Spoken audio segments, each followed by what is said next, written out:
Assalamualaikum warahmatullahi wabarakatuh. Kembali lagi dengan saya Sisi Nufeli Haja dalam tugas pembuatan video mata kuliah pengembangan organisasi yang kali ini berjudul tentang intervensi berfokus pada sumber daya manusia.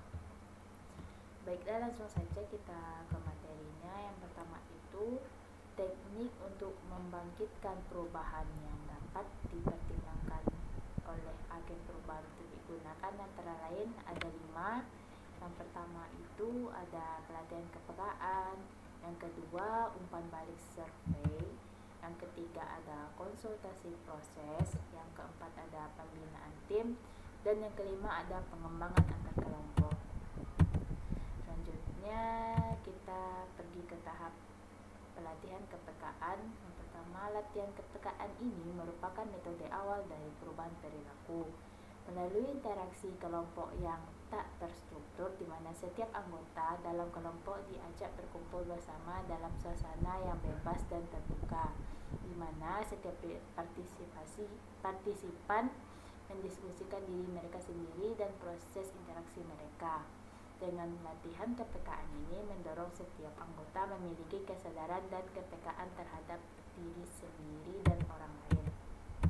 Selanjutnya ada pendekatan survei, umpan balik atau survei feedback approach, alat yang dapat digunakan untuk menilai perilaku dari anggota sebuah organisasi dan mengidentifikasi jarak perbedaan di antara persepsi dari masing-masing anggota, yaitu dengan menggunakan survei feedback, di mana setiap anggota dapat berpartisipasi di dalamnya.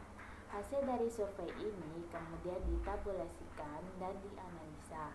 Pendekatan ini kemudian dapat memberikan informasi yang bermanfaat mengenai perilaku karyawan untuk mengambil keputusan. Selanjutnya ada konsultasi proses atau proses konsultasi. Proses konsultasi adalah sebuah pertemuan antara sebuah konsultan dengan klien untuk memahami proses pengembangan organisasi yang dilakukan, di mana seseorang karyawan harus mengatasi dan mengidentifikasi hal-hal apa saja yang perlu diperbaiki atau ditingkatkan. Konsultan dan klien ini bukan hanya berarti pihak ketiga, tetapi juga bisa jadi antara karyawan dengan atasan langsungnya. Proses konsultasi ini hampir mirip dengan latihan kepekaan. Namun, pada latihan kepekaan ini lebih menekankan pada tugas, sedangkan proses konsultasi lebih kepada memberikan pemahaman. Selanjutnya ada pembinaan tim.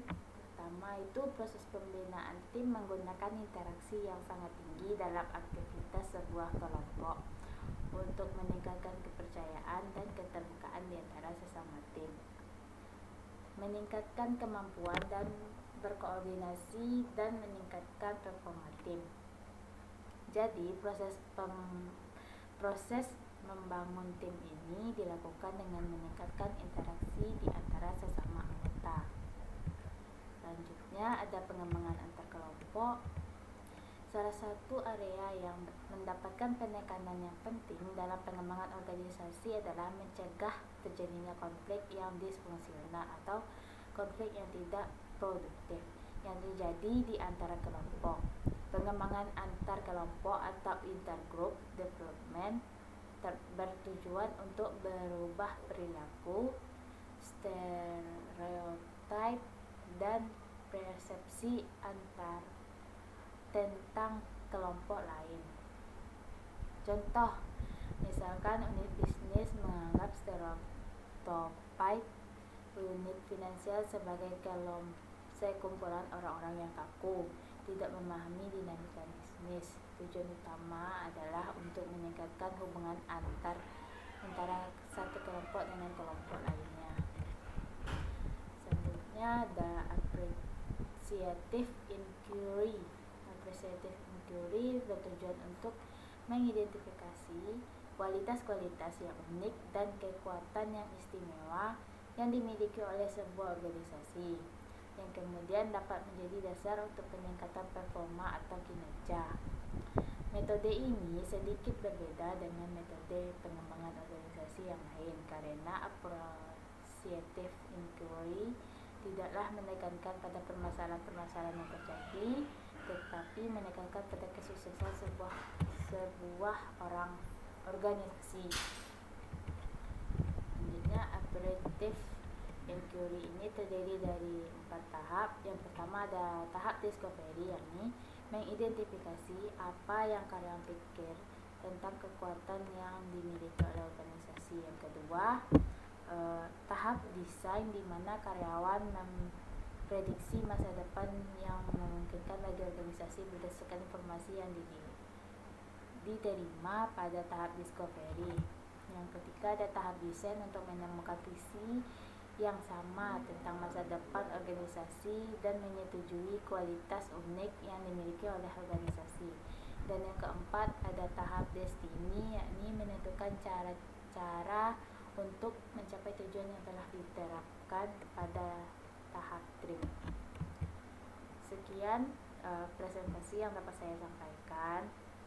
Apabila ada kekurangan dan kesalahan mohon dimaafkan. Wabillahi taufiq wal hidayah. Assalamualaikum warahmatullahi wabarakatuh.